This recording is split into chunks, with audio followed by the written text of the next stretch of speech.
47장 가다라의 밤과 출발. 이혼. 3월의 밝은 밤에 찬란한 별들이 동방의 하늘에서 몹시 뚜렷이 몹시 선명하게 반짝여서 마치 창공이 예수를 받아들인 집 옥상에 천개처럼 내려앉은 것 같다. 그 집은 높은 집인데다가 시내의 가장 높은 곳 중에 하나에 자리 잡고 있어서 앞쪽과 빙 둘러 사방으로 무한한 지평선이 펼쳐진다. 그리고 땅은 하얀 달이 아직 뜨지 않은 밤의 어두움 속에 사라져 있지만 하늘은 수천 수만 개의 빛으로 반짝인다. 그것은 참으로 땅에 덧없는 식물들 앞에 그의 천체의 화단과 은하수의 풀밭과 거대한 행성들과 수풀 같은 성좌들을 자랑스럽게 내보이는 창공의 안가품이다. 땅의 식물들은 수백 년 된 것이라도 창조주께서 하늘을 만드신 순간부터의 별들의 존재에 비하면 언제나 한 시간에 지나지 않는다. 그리고 별들이 식물인 찬란한 길들 사이로 시선을 보내며 저 위를 바라다보는데 몰두하면 저 찬란한 숲, 대성당 중에서 가장 장엄한 대성당에 저 어마어마하게 큰 파이프 오르간의 목소리와 노래소리가 들릴 것 같다. 나는 이 파이프 오르간의 송풍장치와 음역이 천체들의 운행에서 생기는 바람 같고 목소리들은 그것들의 궤도에 올려진 별들이라고 생각하고 싶다. 가다라의 밤의 고요가 절대적인 만큼 나는 더구나 이런 인상을 가지지 않을 수 없게 된다. 노래하는 분수가 하나도 없고 새 울음소리도 하나 없다. 세상은 잠들었고 피조물들도 잠들었다. 사람들은 그들의 어두운 집에서 더 편안하거나 덜 편안한 잠을 다른 피조물들보다 덜 결백하게 자고 있다. 그러나 아래 옥상 쪽으로 난 문에서 커다란 그림자가 하나 빠져나온다. 이보다 더 높은 땅 위에 더 높은 옥상이 또 하나 있기 때문이다. 밤중이라 잘 보이지는 않는 그림자이다. 그러나 어두운 옷 위에 두드러져 보이는 얼굴과 손의 흰 빛을 짐작할 수 있다. 그 그림자 뒤에는 더 작은 다른 그림자 하나가 따르고 있다. 그들은 아마 아래층 방에서 자고 있는 사람들을 깨우지 않으려고 발끝으로 살금살금 걷는다. 그리고 여전히 발끝으로 위에 옥상으로 가는 바깥 층계를 올라간다. 그리고 그들은 손을 맞잡고 옥상에 둘러쳐져 있는 매우 높은 난간에 기대 있는 걸상에 가서 앉는다. 매우 낮은 걸상과 대단히 높은 난간 때문에 그들의 눈에는 아무것도 보이지 않는다. 가장 아름다운 달빛이 내려와 세상을 비춘다 하더라도 그들에게는 그것이 아무것도 아닐 것이다. 도시는 난간으로 완전히 가려져 있고 밤의 어두움 속에 근처에 있는 산들의 가장 어두운 그림자들도 도시와 더불어 가려져 있다. 다만 하늘만이 그들의 눈에 보이는데 하늘에는 봄의 성자들과 오리온좌의 리겔과 베텔규스, 황소좌의 알데바란, 페르세우스좌, 안드로메다좌, 카시오페아좌의 찬란한 별들과 자매들처럼 모여있는 묘성과 사파이어 빛깔의 금강석같이 반짝이는 금성, 젊은 루비색의 화성, 황옥색의 목성들이 별나라 백성들의 왕들로서 주님께 인사를 드리기 위하여 반짝거리고 또 반짝거리며 세상의 빛의 경의를 표하기 위하여 그들의 반짝임을 더한다.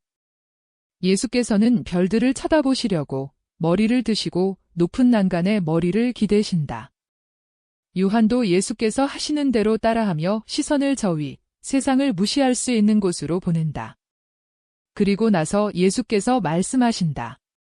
자, 이제는 우리가 별을 보는 것으로 우리를 매끈하게 했으니 기도하자. 예수께서 일어나시고 요한도 따라 일어난다. 팔을 십자가 모양으로 포개고 얼굴을 들어 첫 번째 달빛이 나타나려고 하는 동쪽으로 돌리고 온 영혼을 기울여서 하는 조용하고 간절한 긴 기도이다. 그런 다음 주의 기도를 같이 천천히 드린다. 한 번이 아니라 3번, 그리고 그들의 청을 점점 더 간절하게 한다. 이것은 그들의 목소리로 분명히 나타난다. 영혼을 육체에서 갈라놓는 애원이며 그들을 무한의 길에 남겨둘 정도로 열렬한 애원이다. 그런 다음에는 침묵이 흐른다. 그들은 처음에 앉았던 곳에 앉는다. 그러는 동안 다른 잠든 땅을 점점 더 밝힌다. 예수께서는 요한의 어깨에 한 팔을 감고 당신께로 끌어당기시며 말씀하신다. 그러면 내가 내게 말해야 하겠다고 느끼는 것들을 말해라. 내 요한이 빛의 도움을 받아 동료의 어두운 영혼에서 본 것이 무엇이란 말인가? 선생님. 저는 선생님께 그 말씀을 드린 것을 뉘우쳤습니다. 저는 2가지 죄를 지을 것입니다. 왜? 그것은 선생님이 알지 못하고 계신 것을 알려드려 선생님께 괴로움을 당하시게 하기 때문입니다. 그리고 선생님, 다른 사람에게서 우리가 발견하는 잘못을 말하는 것은 죄가 되기 때문입니다. 그렇지요. 그러면 제가 어떻게 애덕을 어기면서 그것을 말씀드릴 수 있겠습니까? 요한은 고민하고 있다. 예수께서는 그의 마음을 밝혀주신다. 요한아, 들어라. 내게 있어서 무엇이 중요하냐? 선생님이냐 그렇지 않으면 동료이냐? 주님, 선생님이십니다. 선생님이 제일 중요하십니다. 그리고 내게는 내가 무엇이냐? 시작이고 끝이십니다. 선생님은 전부이십니다. 내가 전부인 만큼 내가 존재하는 모든 것을 모두 알기도 한다고 믿느냐? 믿습니다. 주님. 또 그 때문에 저는 매우 난처합니다. 그리고 선생님이 때로는 사람이시고 사람뿐이시고 따라서 아버지께서 사람이라는 것이 어떤 것인지 이성을 따라 행동해야 하는 사람이라는 것이 어떤 것인지를 선생님께 알게 하신다고 언젠가 말씀하신 것을 기억합니다. 그리고 하느님께서 선생님을 불쌍히 여기셔서 이 추한 것들을 선생님께 숨기실 수 있으리라고도 생각합니다. 그 생각을 그대로 가지고 말해라. 요한아, 신뢰를 가지고 내게 전부인 사람에게 내가 아는 것을 털어놓은 것은 죄가 아니다. 전부는 눈살을 찌푸리지 않고 험구를 하지 않고 불행한 그 사람에 대해서 생각만으로라도 사랑을 가지지 않는 일이 없겠기 때문이다. 만일 내가 아는 것을 온전히 사랑이 될 수 없는 어떤 사람에게 예를 들어 험구를 하고 죄 있는 사람을 무자비하게 공격까지 해서 죄 있는 사람과 자기 자신들에게 해를 끼칠 내 동료들에게 말하면 죄가 될 것이다. 과연 자비를 가져야 한다. 모든 악으로 괴로움을 당하는 가엾은 영혼 앞에 우리가 있는 만큼 점점 더 큰 자비를 베풀어야 한다. 의사나 동정하는 간호원이나 어머니는 저 몸이 불편한 것이라면 별로 겁내지 않고 고쳐주려고 골몰하지 않는다. 그러나 아이나 어른이 병이 대단하고 벌써 회저에 걸리고 마비되어 죽을 위험에 처해 있으면 불쾌감과 피로를 극복하면서 그를 고치려고 얼마나 싸우느냐. 그렇지 않느냐? 그렇습니다. 선생님하고 요한이 말한다. 그는 선생님의 목을 2팔로 껴안고 선생님의 어깨에 머리를 기대는 늘 하는 자세를 취하였다. 그런데 병든 영혼들에 대해서 모든 사람이 자비로울 줄을 아는 것이 아니다. 그러므로 그들의 병을 알리는 데 신중해서 세상이 그들을 피하지 않게 하고 그들의 업신여김으로 병자들에게 해를 끼치지 않게 해야 한다. 자기가 업신여김을 받는다는 것을 아는 병자는 우울해지고 병이 더해진다. 그러나 반대로 그를 기분 좋게 치료해주면 병이 나을 수가 있다. 병자를 돌보는 사람의 신뢰하는 좋은 기분은 그를 깊이 감동시키고 약의 효력을 보조하기 때문이다. 그러나 너는 내가 자비 자체이며 내가 유다의 자존심을 상하게 하지 않으리라는 것을 안다. 그러니까 거리낌 없이 말해라. 너는 첩자가 아니다. 너는 형제에게 있는 것을 알아낸 병을 애정 어린 걱정으로 아버지께 알려 아버지가 형제를 치료하게 하는 아들이다. 자. 요한은 한숨을 푹 쉰다. 그리고 머리를 한층 더 떨어뜨려 예수의 가슴으로 미끄러져 내리게 하고 말한다. 타락에 대해서 말하는 것은 정말 괴롭습니다. 주님, 유다는 음란합니다. 그리고 저를 음란으로 이끌어가려고 애씁니다. 그가 저를 업신여기는 것은 아무 상관없습니다.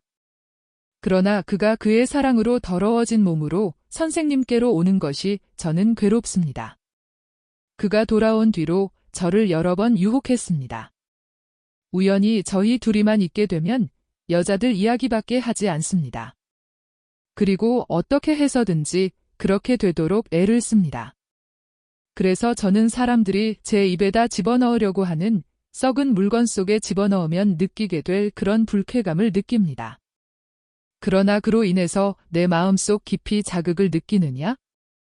자극을 느끼다니요. 제 마음은 전율합니다. 제 이성은 그 유혹을 꾸짖습니다.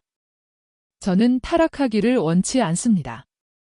그러나 내 육체는 무엇을 느끼느냐? 제 육체는 혐오로 전율합니다. 그뿐이냐? 그렇습니다. 선생님. 그러면 저는 자기를 하느님께 바친 사람에게 유다가 그보다 더 큰 모욕을 줄 수가 없을 것 같아서 옵니다. 이것이 제 봉헌을 해치겠는지 말씀해 주십시오. 아니다. 금강석판에 던진 진흙 한 줌보다 더 해치지는 못한다. 그 진흙은 금강석판에 흠집을 내지 못하고 속으로 뚫고 들어가지도 못한다. 깨끗한 물 한 컵만 부으면 금강석판은 다시 깨끗해진다.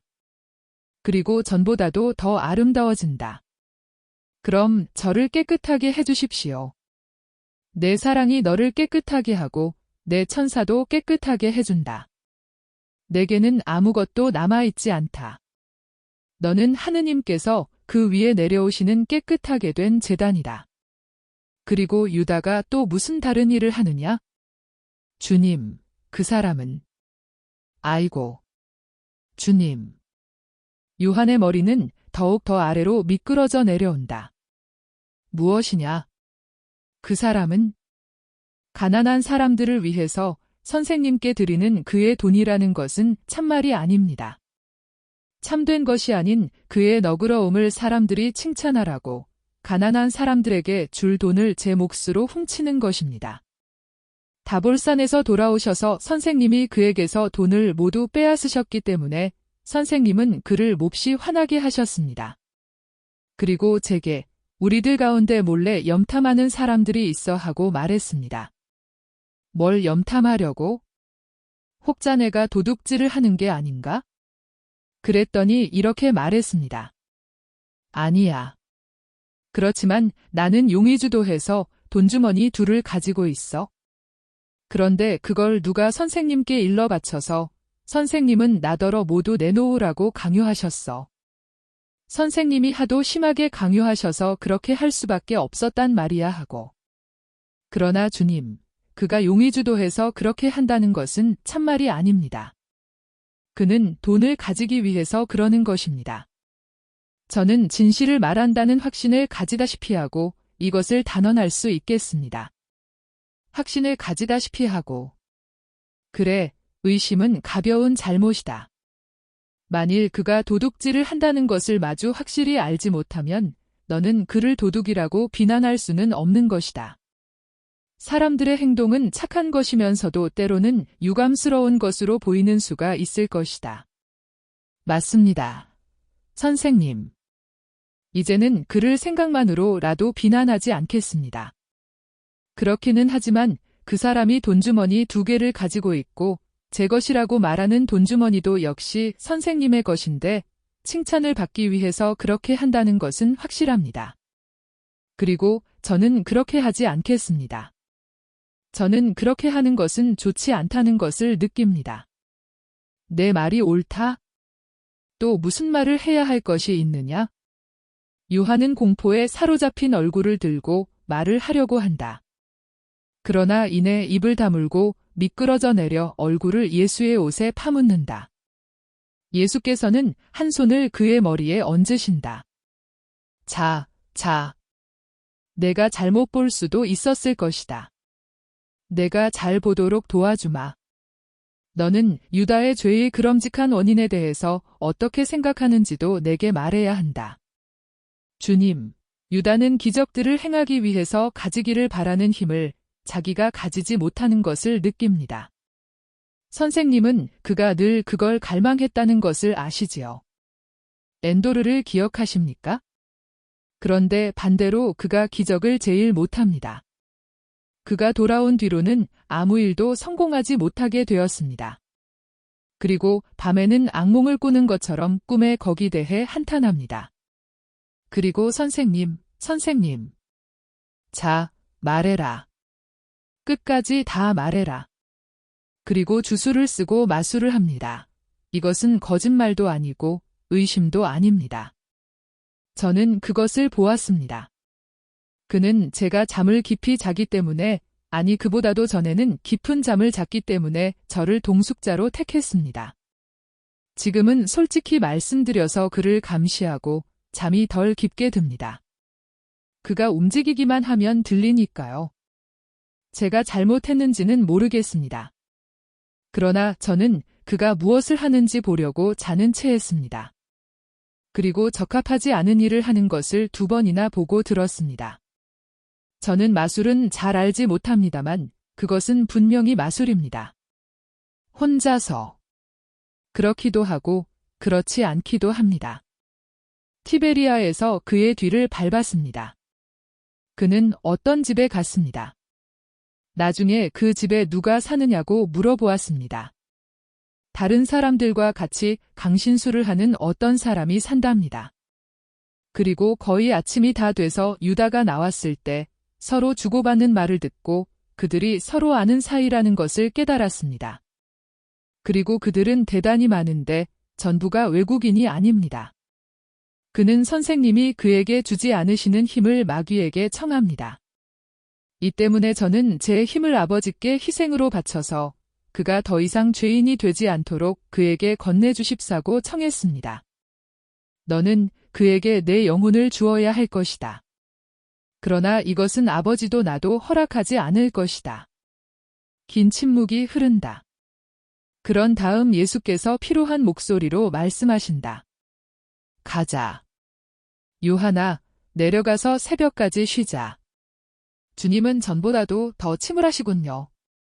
제가 말씀드린 것이 잘못이었습니다. 아니다. 나는 이미 그것을 알고 있었다. 그러나 너는 적어도 짐을 덜었다. 그리고 그것이 중요한 것이다. 주님, 그를 피해야 합니까? 아니다. 염려 말아라. 사탄이 요한 같은 사람들에게는 해를 끼치지 못한다. 그들에게 공포를 준다. 그러나 하느님께서 그들에게 주시는 은총을 빼앗아 가지는 못한다. 오너라. 아침에는 내가 말을 하겠다. 그런 다음 우리는 펠라로 간다. 녹아내린 눈과 요사이 온 비로 강물이 벌써 늘었으니까 서둘러야 한다. 달무리가 많이 져서 비가 오리라고 예고하고 있는 만큼 강물은 멀지 않아 부를 것이다. 그들은 내려와서 옥상 밑에 있는 방으로 사라진다. 아침이다. 3월의 아침이다. 그래서 하늘에는 갠 부분과 구름이 갈마든다. 그러나 갠 부분보다는 구름이 더 많고 구름이 하늘을 덮는 경향이 있다. 더운 바람이 간헐적으로 불어서 아마 고원 지방에서 오는 것 같은 먼지로 대기를 가려 무섭게 한다. 바람이 바뀌지 않으면 물이 쏟아지겠는 걸 하고 베드로가 다른 사람들과 같이 집에서 나오면서 점잔을 빼며 말한다. 마지막으로 집주인에게 작별 인사를 하신 예수께서 나오시는데 집주인도 예수와 같이 나온다. 일행은 어떤 광장 쪽으로 향한다. 몇 걸음 가고 나서 그들은 병사들을 데리고 온 로마인 장교에 의하여 정지당한다. 나자렛의 예수가 당신이요? 그렇소. 뭘 하오? 군중들에게 말을 하오. 어디서? 광장에서. 반란을 선동하는 말이요? 아니요. 덕행에 대한 계명에 대해서 말하오. 조심하시오. 거짓말하지 마시오. 로마에는 거짓 신들로 이제는 진저리가 나오. 당신도 오시오. 그러면 내가 거짓말을 하지 않는다는 것을 알게 될 거요. 예수께 숙소를 제공한 사람이 개입해야 할 것이라고 느낀다. 아니, 언제부터 선생님께 이렇게 많은 질문을 하게 되었소? 이 사람은 모반자로 고발되었소. 모반자로? 선생님께서? 하지만 마리우스 세베루스, 당신 생각은 틀렸소. 이분은 세상에서 가장 온화하신 분이시오. 내가 보증하오. 장교는 어깨를 들썩하고 대답한다. 이 사람에게는 그게 낫소. 그러나 사람들이 백부장에게 그렇게 고발했소. 그럼 가시오. 이 사람은 통고를 받았소. 그리고는 부하들과 같이 가려고 뒤돌아선다. 그렇지만 누가 그랬을까? 나는 이해할 수가 없는데. 하고 여러 사람이 말한다. 이해하려고 애쓰지 말아라 하고 예수께서 대답하신다. 쓸데없는 일이다. 사람이 많이 있는 동안에 광장으로 가자. 그리고는 이곳에서도 떠나자. 그곳은 장사를 하는 광장인 모양이다. 광장 둘레에는 가지가지 상품이 보관되어 있는 상점들이 있으므로 장마당은 아니지만 거의 그렇다. 그리고 많은 사람이 상점에 온다. 그러므로 광장에는 사람이 많은데 어떤 사람이 저분이 예수라는 신호를 하니 나자렛 선생님은 군중에 둘러싸이신다. 모든 계급과 모든 국적의 사람들이 있다. 어떤 사람들은 존경하는 마음으로 왔고 어떤 사람들은 호기심으로 왔다. 예수께서는 말씀하시겠다는 손짓을 하신다. 저 사람 말을 듣세? 하고 어떤 상점에서 나오는 로마인이 말한다. 징징 우는 소리를 들으려고 가는 거야? 하고 동료가 대답한다. 콘스탄시우스, 그렇게 생각하지 말게. 저 사람은 우리가 늘 듣는 연설가들 중에 한 사람보다는 이해하기가 더 쉬워. 내 말을 듣는 사람들에게 평화. 에즈라서에 있는 에즈라 기도에 이런 말이 있습니다. 오, 우리 하느님, 이런 일이 일어난 후에 이제 저희가 무슨 말을 하겠습니까? 당신의 계명들을 당신의 종들을 통해서 저희에게 알리신 그 계명들을 저희가 버렸으니. 말씀하시는 분, 멈추십시오. 연설 주제는 우리가 드리겠습니다 하고 군중 가운데로 길을 헤치고 오는 바리사이파 사람 몇이 소리를 지른다. 거의 동시에 무장을 한 호위가 다시 나타나서 가장 가까운 한 구석에 가서 발을 멈춘다. 바리사이파 사람들이 이제는 예수 앞에 와 있다. 선생님이 갈릴레아 선생님이십니까? 나자렛의 예수. 그렇습니다. 선생님을 만나게 되었으니 하느님을 찬미합니다. 정말이지 그들은 너무도 증오에 넘치는 얼굴을 하고 있어 만난 것을 기뻐하는 것 같지 않다. 제일 나이 많은 사람이 말한다. 우리는 여러 날 전부터 선생 뒤를 쫓았습니다. 그러나 언제나 선생이 떠난 다음에야 도착하곤 했습니다. 왜 나를 따라 다니십니까? 그것은 선생이 선생님이시니까. 그리고 율법의 모호한 어떤 점에 대해서 선생의 설명을 듣기 위해서입니다. 하느님의 율법에는 모호한 점이 없습니다. 율법에는 없지요. 그러나 율법에는 선생이 말씀하시는 것처럼 덧붙임들이 생겼습니다. 그래서 그것들이 모호함을 만들어 놓았습니다.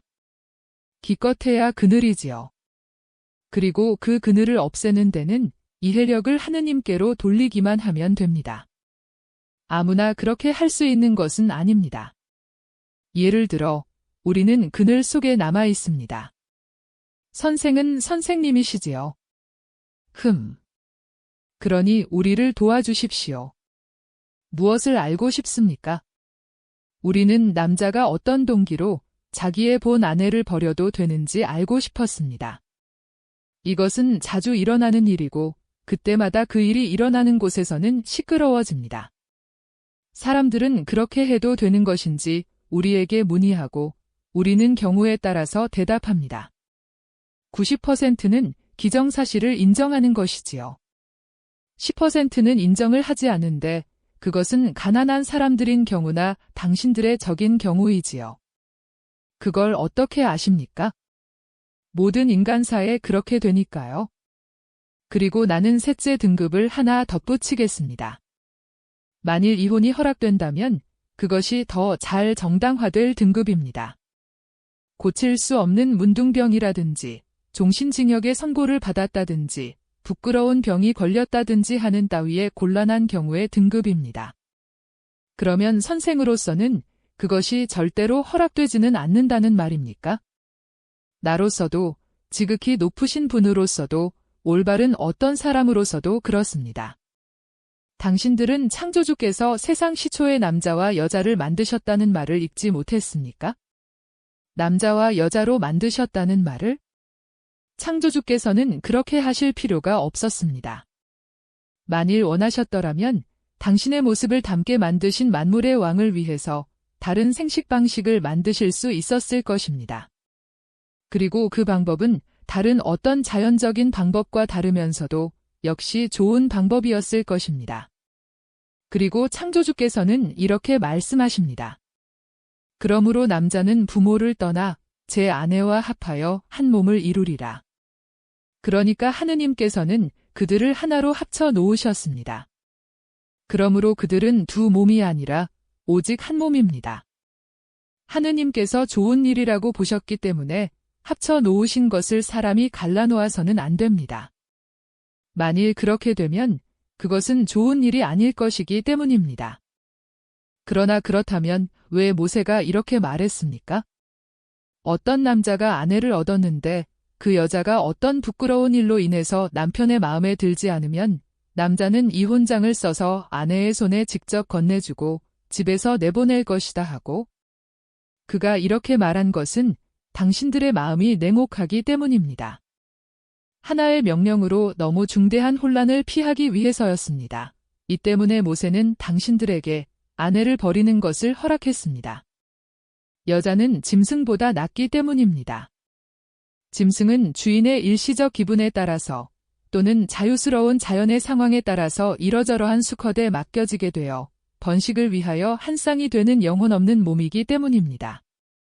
당신들의 아내들은 당신들과 같이 영혼이 있으며 그 영혼을 당신들이 동정심 없이 짓밟은 것은 옳지 않습니다.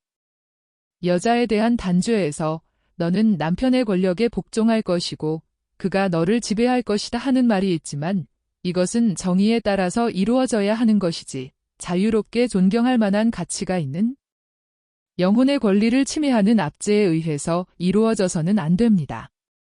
그것이 허락되지 않은데 당신들이 아내를 버리면 당신들은 아내의 영혼을 모욕하고 당신들의 육체와 결합한 쌍둥이 육체를 모욕하고 당신들이 정숙을 요구하면서 결혼한 아내라는 전체를 모욕하는 것입니다. 그러면서 당신들은 맹세를 저버리고 불명예스럽게 되고 가치가 떨어지고 때로는 타락해가지고 아내에게로 가며 어떤 기회든지 다 이용해서 아내의 감정을 상해주고 탐욕스러운 당신들의 격정을 마음대로 날뛰게 함으로써 당신들의 맹세를 계속 저버립니다. 당신들은 아내를 매춘부를 만듭니다. 어떠한 동기로든지 당신들은 율법과 축복에 의해서 당신들과 결합한 아내와 헤어질 수 없습니다. 여자는 누가 소유하는 물건이 아니라 하나의 영혼이며 따라서 남자의 쾌락의 도구로서가 아니라 그의 필요불가결한 일부를 이루는 존재로서 인정받을 당신들의 권리와 똑같은 권리를 가지고 있다는 것을 당신들이 이해할 때에 은총이 당신들에게 충격을 주는 경우에 한해서 그리고 당신들의 마음이 너무 냉혹해서 매춘부 모양으로 즐긴 후에 여자와 결혼하기를 원치 않는 경우에 한해서 그들의 결합에 하느님의 축복 없이 같이 사는 두 사람의 스캔들을 사라지게 하기 위해서만 당신들은 여자를 버릴 수 있습니다. 그때에는 결혼이 아니라 간음이기 때문인데 그런 결합은 자연을 거슬러 없애거나 불명예스러운 것으로 물리치기 때문에 흔히 자식이 오는 것으로 축복을 받지 못합니다. 다른 경우에는 어떤 경우에도 안 됩니다. 그것은 만일 당신들이 첩에게서 사생아들을 낳았으면 당신들이 자유로운 몸이면 그 여자와 결혼함으로써 스캔들의 종지부를 찍을 의무가 있습니다. 알지 못하는 아내의 불이익을 돌보지 않고 행한 간통은 오랫동안 다루지 않겠습니다. 이 사람에게는 돌로 쳐 죽이는 돌들이 있고 지옥의 불이 있습니다. 그러나 자기 본처에 실증이 나서 그를 내보내고 다른 여자를 얻는 사람에게는 한 가지 판결밖에 없습니다. 그것은 간통입니다. 또 이혼당한 여자를 얻는 남자도 간통하는 것입니다. 그것은 하느님께서 결합하신 것을 사람이 갈라놓는 권리를 가로챘다 하더라도 하느님의 눈으로 볼 때에는 결혼관계가 계속되고 호라비가 되지 않고 둘째 아내에게로 건너가는 사람은 저주를 받기 때문입니다. 또 자기 아내를 버린 다음, 그러니까 생활에 불안을 당하게 내버려서 빵을 얻기 위하여 새 결혼에 동의하게 만든 다음, 그 여자가 둘째 남편을 잃어 과부가 된 것을 다시 얻는 사람도 저주를 받습니다. 비록 그 여자가 과부라 하더라도 당신들의 탓으로 간통을 했고, 그래서 당신들은 그의 간통을 배가하기 때문입니다. 나를 시험하는 바리사이파 사람들, 알아들었습니까? 바리사이파 사람들은 어쩔 줄 몰라 하며 대답을 하지 못하고 간다. 저 사람은 엄격하군. 저 사람이 로마에 가면 그보다도 훨씬 더 냄새가 역한 진흙탕이 부글부글 꿰고 있는 것을 볼 거야 하고 어떤 로마인이 말한다. 어떤 가다라 사람들도 중얼거린다. 그렇게까지 순결해야 한다면 남자로 있는 것이 어려운 일인데. 또 어떤 사람들은 더 큰 소리로 이렇게 말한다. 아내에 대한 남편의 처지가 그렇다면 결혼하지 않는 것이 낫겠어. 그리고 그들이 가다라의 사람들을 떠나 들판을 향하여 길을 다시 가기 시작할 때에 사도들도 같은 논리를 편다. 유다는 그에 대하여 경멸하는 태도로 말하고 야고보는 경의를 가지고 숙고하면서 말한다. 예수께서는 두 사람에게 이렇게 대답하신다. 모두가 이것을 이해하지도 못하고 또 제대로 이해하지도 못한다. 과연 어떤 사람들은 악습을 자유롭게 만족시키기 위해서 독신 생활을 택한다. 어떤 사람들은 좋은 남편이 되지 못해서 죄를 지을 가능성을 피하기 위해서 독신 생활을 택한다. 그러나 관능성과 여자에 대한 올바른 욕망에까지도 사로잡히지 않는 아름다움을 이해하는 것은 다만 몇몇 사람에게만 주어지는 것이다. 그런데 그런 사람들이 이 세상에서 가장 거룩하고 가장 자유롭고 가장 천사 같은 사람들이다. 나는 하느님의 나라를 위하여 스스로 고자가 되는 사람들에 대해서 말하는 것이다. 남자들 가운데에는 그런 상태로 태어나는 사람들이 있고 사람들이 그렇게 만드는 사람들도 있다. 나면서 그런 사람들은 동정을 자아내야 하는 불구이고 사람들에 의해서 그렇게 되는 사람은 비난할 만한 패습이다. 그러나 끝으로 셋째 부류가 있다. 자기 자신에게 폭력을 쓰지 않고 따라서 이중의 공로로 하느님의 요청에 동의할 줄 알고 천사들 같이 살아서 이 세상에 버려진 제단 위에 주님을 위한 꽃과 향이 있게 하는 자발적인 고자들의 부류이다. 이런 사람들은 그들의 고등 부분을 자라게 하려고 그들의 존재의 하등 부분을 만족시키기를 거부하는데 상등 부분으로 그들은 하늘에서 왕의 옥좌에 가장 가까운 화단에서 꽃피는 것이다. 그리고 내 너희들에게 분명히 말하지만 이런 사람들은 지체가 잘린 사람이 아니라 대부분의 사람이 가지고 있지 못한 것을 가지고 있는 사람들이다. 어리석은 경멸의 대상이 아니라 오히려 큰 존경의 대상이다. 이것을 알아들어야 할 사람은 알아듣고 또 할 수 있으면 이것을 존중해라.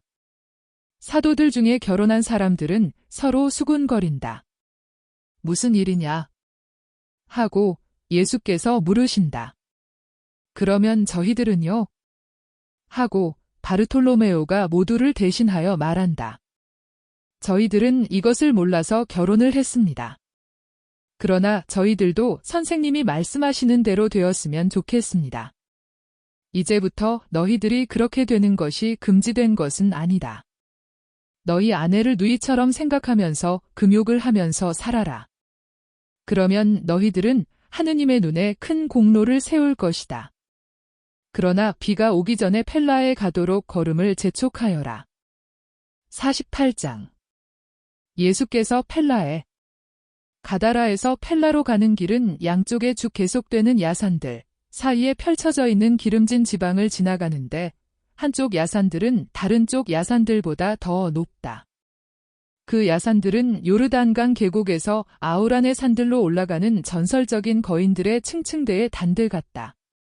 길이 서쪽 산맥 쪽으로 가까이 가면 건너편 강가의 산들만이 내려다 보일 뿐 아니라 파란 강 양쪽을 따라 펼쳐지는 눈부신 푸른 공간도 내려다 보인다. 내 생각에는 남부 갈릴레아의 산들일 것이고 분명히 사마리아의 산들일 것이다. 길이 서쪽 산맥에서 벗어나며 동쪽 산맥 쪽으로 가까이 가면 그때에는 요르단강의 계곡은 보이지 않게 된다. 그러나 사마리아와 갈릴레아의 산맥들의 꼭대기는 보이는데 그 산 꼭대기들이 회색 하늘 위에 그 푸른 빛을 가지고 뚜렷이 나타난다. 해가 나는 때에는 우아하고 선명한 색채를 띤 아름다운 파노라마일 것이다. 그러나 오늘은 하늘이 정말로 매우 낮은 구름에 가려져 있다. 그 구름들은 점점 더 세게 불어 더 두꺼운 새 구름 무더기들을 만들어 놓은 동남풍으로 인하여 겹겹이 쌓여서 헝클어진 그 모든 회색 솜으로 하늘을 낮게 한다. 그러므로 파노라마는 초록색의 찬란함을 잃게 되는데 그 초록빛은 마치 빽빽한 안개로 흐려진 것 같다.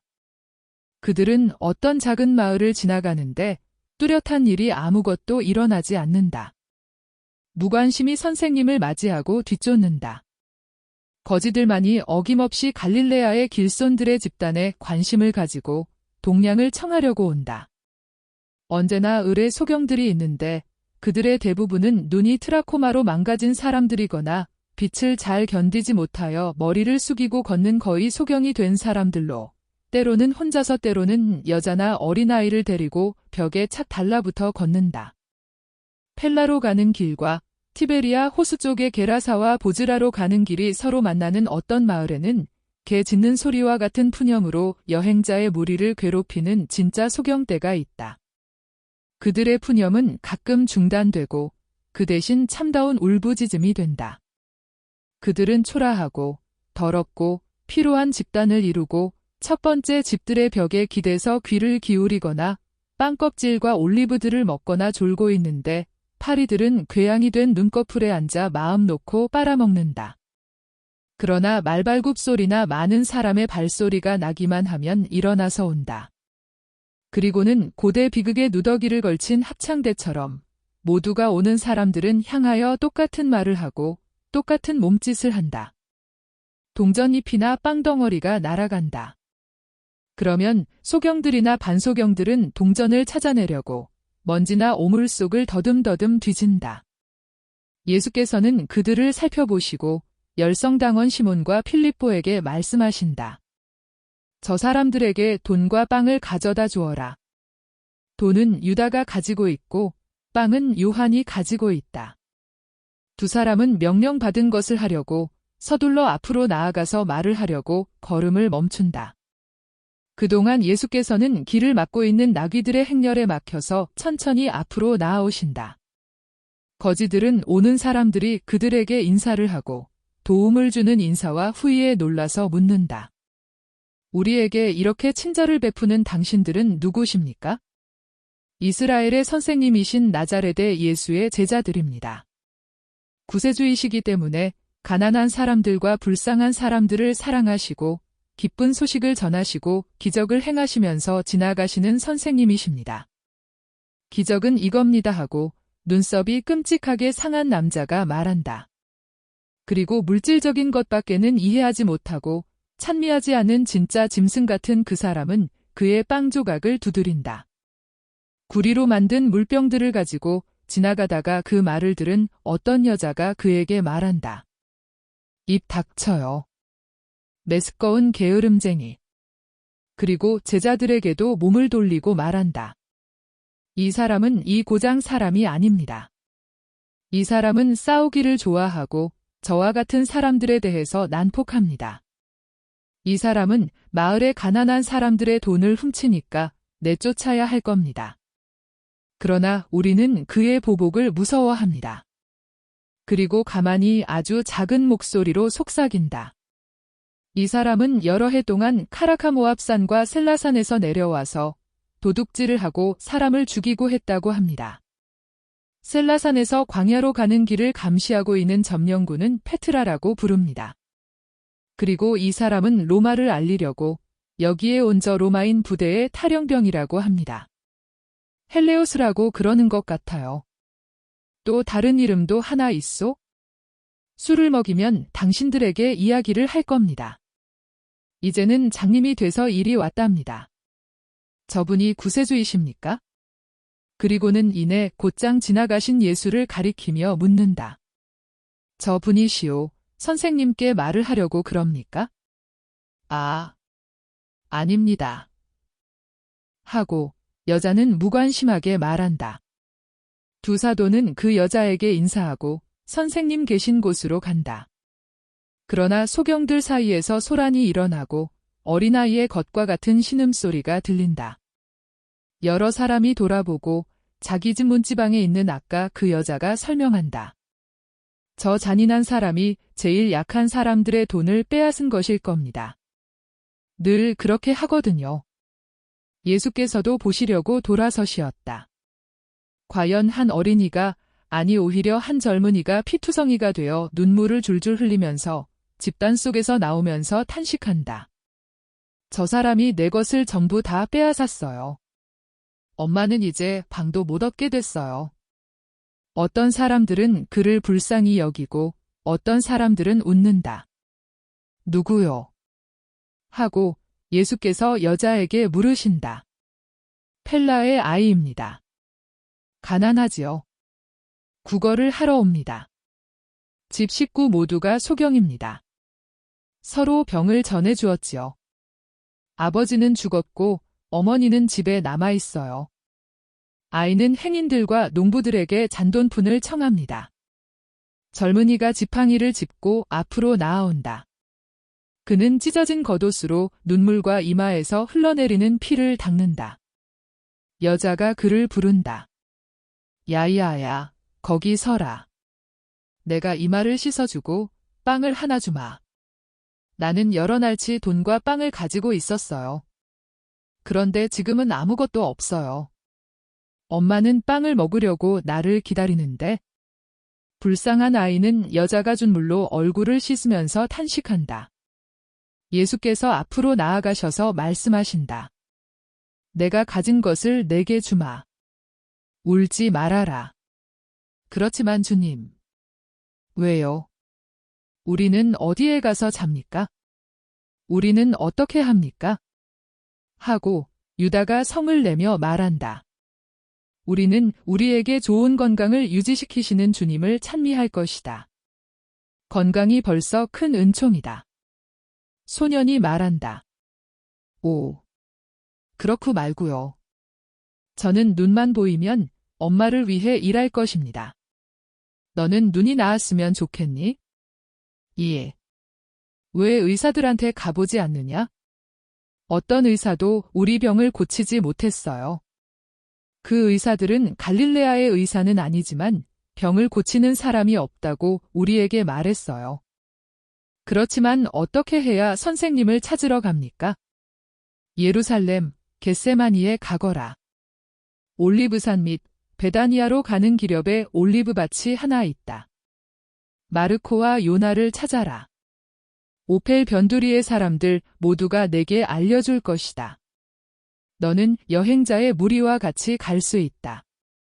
여행자의 무리가 아주 많이 지나가니까 요나에게 나자렛의 예수를 찾아라. 맞아요. 그 이름이야요. 그분이 저를 고쳐주실까요? 내가 믿음을 가지면 고쳐주실 거다. 저는 믿음을 가졌어요. 선생님은 어디로 가세요? 이렇게 친절하신 선생님은요? 과월절을 지내러 예루살렘에 간다. 아이고. 저를 데리고 가세요. 귀찮게 굴지 않을게요. 저는 한 데서 잘 거고 방 한 덩어리만 있으면 돼요. 펠라에 가요. 그리 가시지요. 어머니한테 말하고서 가요. 오. 눈을 뜬다. 착하신 주님. 그러면서 소녀는 예수의 발을 찾아 입맞춤하려고 무릎을 꿇는다. 오너라, 내가 너를 빛으로 데리고 가마. 찬미 받으세요. 그들은 다시 걷기 시작한다. 그리고 예수의 날씬한 손은 소년을 정성스럽게 그를 인도하기 위하여 그의 팔을 잡는다. 그러니까 소년이 말한다. 선생님은 누구세요? 구세주의 제자분이세요? 아니다. 그렇지만 적어도 그분을 알기는 하겠지요. 그래. 그런데 그분이 저를 고쳐주시리라고 생각하세요? 그렇게 생각한다. 그렇지만 그분이 돈을 달라고 할까요? 저는 돈이 없는데요. 의사들은 돈을 많이 달라고 그럽니다. 우리는 병을 고치려고 배고픔을 당했어요. 나자렛의 예수는 믿음과 사랑밖에는 원치 않는다. 그러면 매우 친절하시군요. 그렇지만 선생님은 대단히 친절하세요. 이렇게 소년이 말하면서 그를 인도하는 손을 잡고 어루만지기 위하여 옷소매를 만져본다. 정말 아름다운 옷을 입으셨군요. 양반이시군요. 이렇게 누더기를 입은 제가 부끄럽지 않으세요?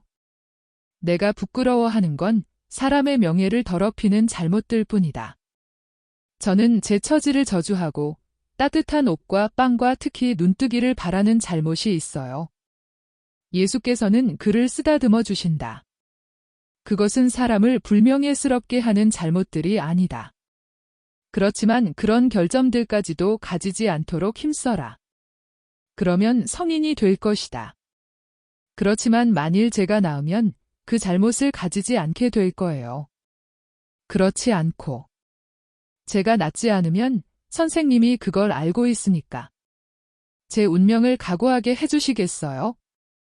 그리고 욥처럼 거룩하게 되게 저를 가르쳐 주실래요? 너는 낫는다. 그러나 그리고 나서도 특히 그렇게 되고 나서 내 처지가 아주 행복한 것이 아니더라도 내 처지에 만족해야 한다. 그들은 펠라에 도착하였다. 도시 못미처에 언제나 있기 마련인 야채밭들은 그 푸른 빛이 무성한 것으로 그곳 땅이 기름짐을 나타낸다. 밭고랑이나 빨래통에서 일을 하는 여자들이 야이야에게 인사를 하며 말한다. 오늘은 빨리 돌아오는구나. 일이 잘 됐니? 또는 가엾은 것이 너 보호자를 한 분 만났니? 나이 많은 한 여인이 채소밭 안에서 소리친다. 야야야. 너 배고프면 여기 넣어주려고 가져온 사발이 하나 있다. 그렇잖으면 내 어머니 갖다 드려라. 너 집으로 가지? 이거 가져가라. 저는 병이 나으려고 이 친절하신 양반하고 같이 예루살렘에 간다고 엄마에게 말할래요? 이분이 나자렛 예수님을 아신대요. 그래서 저를 그분께 데려다 주신대요. 길에는 거의 펠라의 성문에 이르기까지 군중이 뒤덮였다. 상인들도 있지만 순례자들도 있다. 남녀 하인을 데리고 노새를 타고 여행하는 옷을 잘 입은 여자가 예수에 대하여 말하는 소리를 듣고 돌아다본다. 그 여자는 고삐를 당겨 노새를 멈추고 내려서 예수께로 향하여 온다. 선생님은 예수님을 아십니까? 그리고 그분을 만나러 가십니까? 저도 거기 갑니다.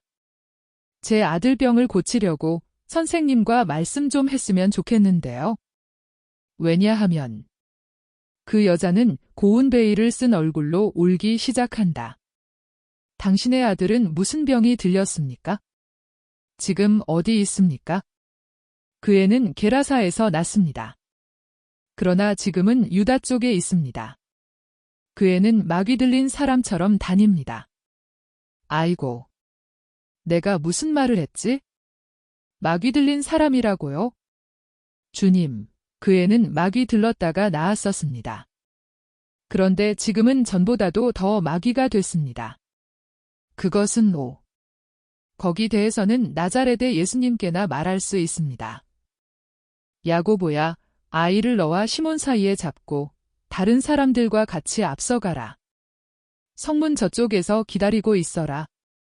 부인, 하인들을 앞장서 가라고 해도 됩니다. 우리끼리 이야기합시다. 여자가 말한다. 그러나 선생님은 나자렛 선생님이 아니신데요. 나는 나자렛 선생님께만 말하려고 합니다. 그분만이 이해하실 수 있고 자비를 베푸실 수 있습니다. 이제는 둘이만 남았다. 다른 사람들은 앞장서 가면서 저희들 일을 이야기한다. 예수께서는 길에 사람이 없기를 기다리시다가 말씀하신다. 당신이 말을 해도 됩니다. 내가 나자렛의 예수요. 여자는 신음을 하고 무릎을 끊으려고 한다. 그러지 마시오. 당장은 사람들이 알아서는 안 됩니다. 갑시다. 저기 문이 열려 있는 집이 하나 있습니다. 좀 쉬어가겠다고 청합시다. 그리고 이야기합시다. 갑시다. 두 사람은 채소밭들 사이로 난 오솔길로 해서 서민의 집을 향하여 간다. 그 집마당에서는 어린이들이 뛰놀고 있다. 평화가 여러분과 함께 있기를. 잠깐 동안 부인을 쉬게 하는 것을 허락해 주시겠습니까? 나는 부인과 이야기를 해야 합니다. 우리는 함께 말을 하려고 멀리서 왔습니다. 그런데 하느님께서는 목적지 이전에 우리를 만나게 해주셨습니다. 들어오십시오. 손님은 하나의 축복입니다. 양젓과 빵을 드리겠습니다 하고 한 작은 노파가 말한다. 필요 없습니다. 우리는 말할 수 있는 조용한 장소만 있으면 됩니다. 이리 오세요. 그러면서 노파는 에머랄드 빛깔의 잎들이 돋아나는 포도덩굴을 올려 장식한 옥상으로 인도한다. 두 사람만이 남았다. 부인, 말하시오.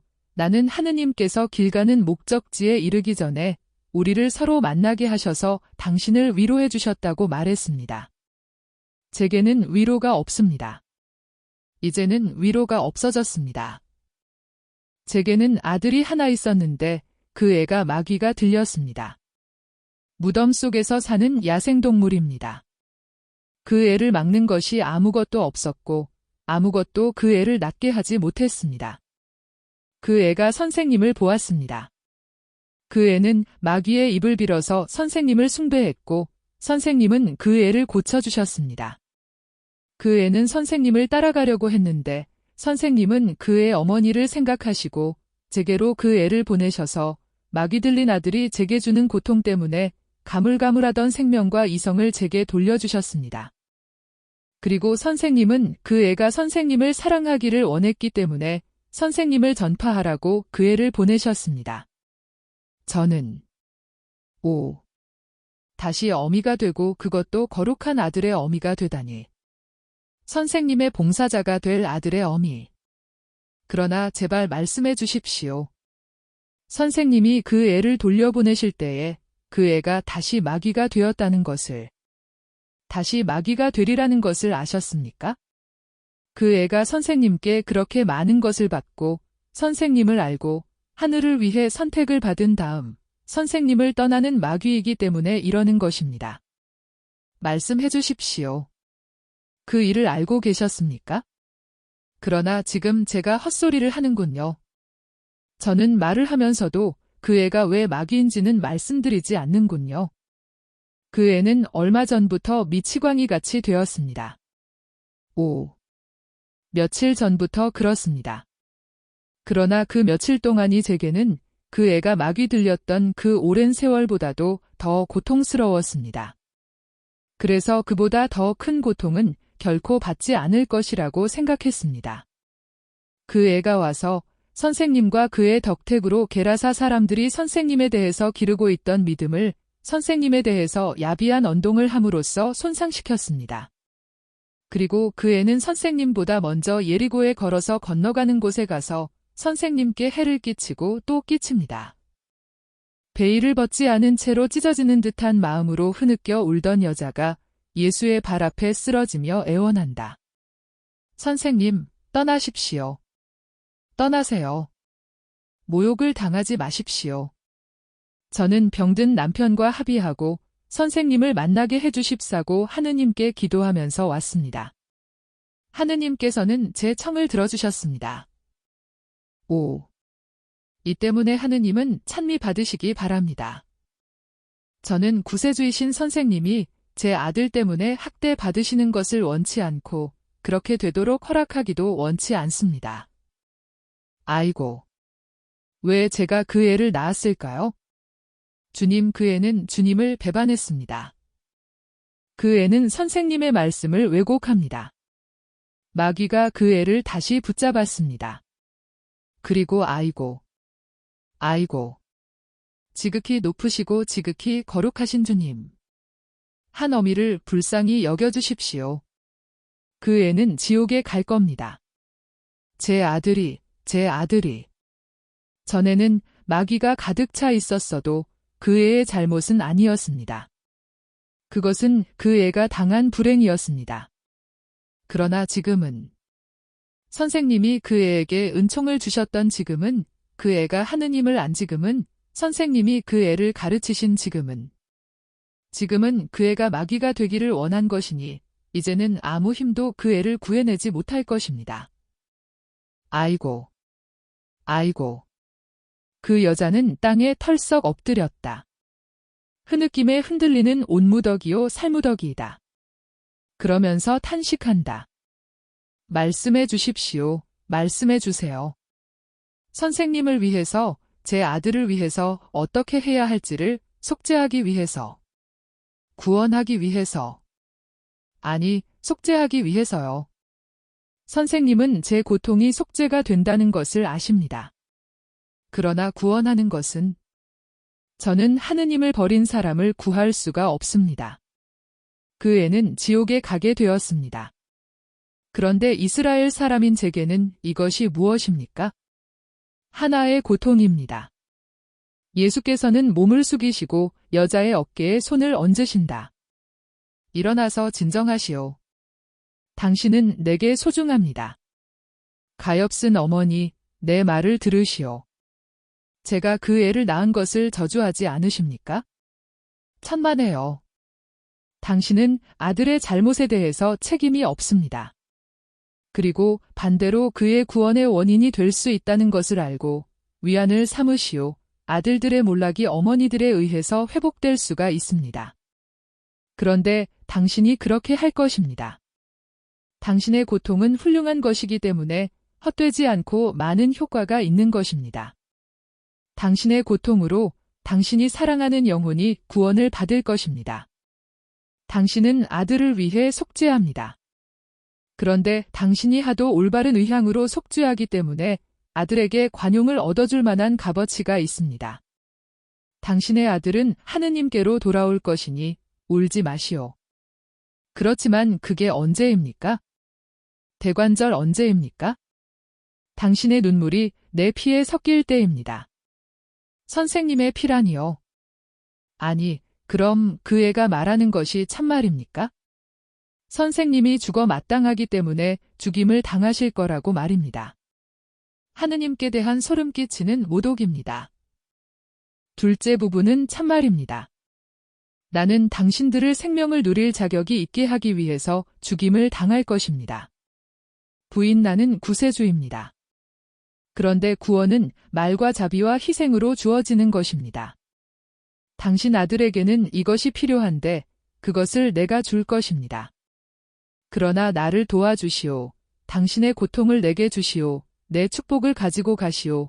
이 축복을 간직해서 당신 아들에 대해서 자비롭고 참을성 있을 줄을 알고 또 그렇게 함으로써 다른 한 사람이 그에 대해서 자비로웠다는 것을 그에게 상기시키도록 하시오.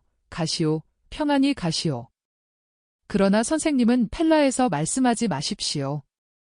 베레아 지방에서 말씀하지 마세요. 그 애가 주민들을 선생님께 반대하도록 만들어 놓았습니다. 그리고 그 애만이 아닙니다. 그러나 저는 제 아들만을 보고 그 애에 대해서만 말합니다. 나는 행동으로 말할 것입니다. 그리고 이것이 다른 사람들이 일한 것을 넉넉히 무효화시킬 것입니다. 안심하고 집으로 가시오.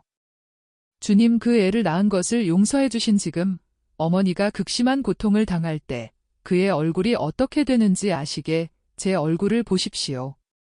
그러면서 얼굴을 드러내고 말한다. 메시아를 버리고 저에게 생명을 준 어미에게 고통을 준 요시아의 아들 마르코의 어미의 얼굴을 보십시오. 그리고는 눈물로 엉망이 된 얼굴에 고운 베일을 내리면서 탄식한다. 이스라엘의 어떤 어머니도 저만큼 고통을 당하지 않을 것입니다. 두 사람은 인심을 베풀어준 곳에서 내려와 다시 길을 간다. 그들은 펠라로 들어가서 여자는 그의 하인들과 합류하고 예수께서는 당신 사도들과 합류하신다. 그러나 여자는 매혹된 듯이 예수를 따라간다. 그런데 예수께서는 소년을 따라 그의 오막살이를 향하여 가신다. 그 오막살이는 단구로 되어 있는 이 도시의 독특한 건축인 산복에 기대 지은 건물의 지하에 위치해 있다. 건축이 이렇기 때문에 서쪽에서는 1층이면서 동쪽에서는 2층이다. 그러나 사실은 그곳도 땅이다. 그것은 2층 높이에 있는 위에 있는 길로 해서 그리로 들어갈 수가 있기 때문이다. 내가 설명을 잘 했는지 모르겠다. 소녀는 큰 소리로 부른다. 어머니, 어머니. 비참하고 어두운 동굴에서 아직 젊은 소경 여자가 나오는데 그의 주위를 잘 알기 때문에 거침없이 나온다. 얘야, 벌써 돌아왔니? 동량을 왜 많이 받아서 아직 대낮인데 돌아왔니? 엄마, 나자렛의 예수님을 아는 분을 만났어요. 그리고 이분이 내 병을 고치게 예수님께로 데려다 주시겠대요. 아주 친절한 분이에요. 엄마, 나 가게 해주겠어요. 물론이지, 야이야야. 내가 혼자 남아있게 된다 해도 너는 축복을 받으며 가거라. 그리고 구세주를 나를 대신해서도 봐라. 여자의 동의와 믿음은 절대적이다. 예수께서는 빙그레 웃으신다. 당신은 나를 의심치 않고 구세주도 의심치 않소? 의심 안 합니다. 선생님이 구세주를 아시고 그분의 친구시면 선생님도 착한 분이실 수밖에 없습니다. 마침내 그분을 얘야, 가거라 가. 잠시도 지체하지 말아라. 우리 입맞춤을 하자. 그리고 하느님을 모시고 가라. 그들은 서로 더듬어 찾아서 껴안는다. 예수께서는 투박한 탁자 위에 빵 한 개와 주화 몇 잎을 놓으신다. 아주머니, 안녕. 여기 양식을 장만할 만한 돈이 있어요. 평화가 당신과 함께 있기를. 그들은 나오고 일행은 다시 걷기 시작한다. 비가 오기 시작한다. 아니, 여기서 머무르지 않습니까? 비가 오는데요 하고 사도들이 말한다. 야베스 갈라앗에 가서 머무르기로 한다. 걸어라. 그들은 겉옷을 머리에 얹고 예수께서는 당신의 겉옷을 소년의 머리 위에 펴신다. 요시아의 마르코의 어머니는 노새를 타고 하인들과 같이 그들을 따라온다. 예수와 헤어질 수가 없는 것 같다. 그들은 펠라에서 나와서 비가 오는 이날에 푸르고 음산한 들판으로 들어간다. 일행은 적어도 1km는 간다. 그리고는 예수께서 걸음을 멈추신다. 예수께서는 어린 소경의 머리를 두 손으로 붙잡으시고 꺼진 그의 눈에 입맞춤을 하시면서 말씀하신다. 그럼 이제는 집으로 돌아가라. 그리고 어머니에게 가서 주님은 믿음을 가진 사람에게 상을 주신다고 말해라. 그리고 펠라 사람들에게 가서 그분이 주님이라고 말해라. 예수께서는 그 소년을 가게 내버려 두시고 빨리 그곳을 떠나신다. 그러나 3분도 지나지 않아서 소년이 외친다. 아니, 저는 눈이 보입니다. 아이고, 달아나지 마세요. 선생님은 예수님이시군요. 제가 제일 먼저 선생님을 보게 해주세요.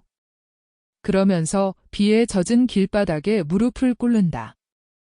한편에서는 게라사의 여인과 그의 하인들이, 또 한편에서는 사도들이 기적을 보려고 달려온다. 예수께서도 미소를 지으시며 천천히 돌아오신다. 예수께서는 몸을 굽히시고 소년을 쓰다듬어 주신다. 가라, 엄마를 보러 가라. 그리고 항상 나를 믿을 줄을 알아라. 그러겠습니다. 주님. 그렇지만 엄마를 위해서는 아무것도 없습니까? 저와 마찬가지로 믿는 엄마는 어둠 속에 그대로 있을 겁니까? 예수께서 한층 더 밝게 미소 지으신다. 그리고 주위를 둘러보시다가 기렵에 비해 젖은 데이지 꽃 한 포기를 보신다. 예수께서는 몸을 굽혀 그 꽃들을 따서 아이에게 주신다. 이 꽃들로 어머니의 눈을 문질러라. 그러면 어머니의 눈이 보일 것이다. 나는 너희 집으로 돌아가지 않고 앞으로 가겠다. 착한 사람은 정신으로 나를 따르고 의심하는 사람들에게 내게 대해서 말하기 바란다. 너는 믿음이 흔들리는 펠라에서 내게 대해 말해라. 가라. 하느님께서 너와 함께 계시기를. 그리고 예수께서는 게라사의 여인에게로 몸을 돌리시고 말씀하신다. 그리고 당신은 저 아이를 따라가시오. 이것은 그리스도께 대한 사람들의 믿음을 줄어들게 하려고 시도하는 모든 사람에 대한 하느님의 대답입니다. 그리고 이것으로 당신의 믿음과 요시아의 믿음이 굳게 되기를 바랍니다. 평안히 가시오. 그들은 헤어진다. 예수께서는 다시 남쪽으로 걸어가기 시작하고 소년과 게라사의 여인과 그의 하인들은 북쪽을 향하여 간다. 비의 장막이 마치 연막과 같이 그들을 갈라놓는다.